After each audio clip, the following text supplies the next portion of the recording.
we recommend you select the light wire D-rings. They hold tighter, they hold better.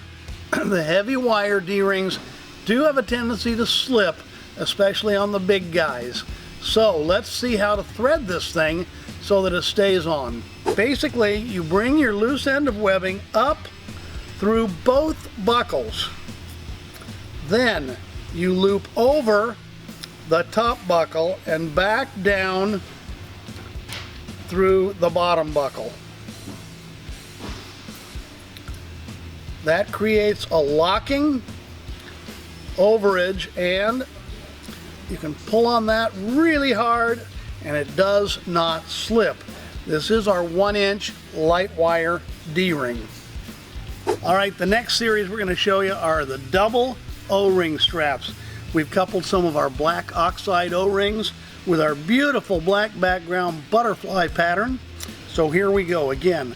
The webbing comes up through both buckles, over the top, and back down through the lower one.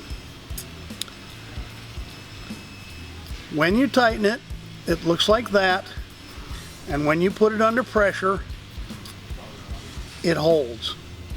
Okay, the last in this series is our culprit, the double 3-bar slide buckle. Just like the D-rings and the O-rings, you bring the webbing up through both slots, in this case the outside slot of both buckles, and then back down through the lower one. That's the look you're going to get. That's the strength you're going to get. Okay everyone, I've hung a 3-bar belt right here on our pallet racks, our product racks. I want you to look at the buckle here. It is our standard 3-bar slide, no knots, no fanciness, and I'm going to show you how well it holds. Bottom line is, I weigh 220 pounds right now, and there we go.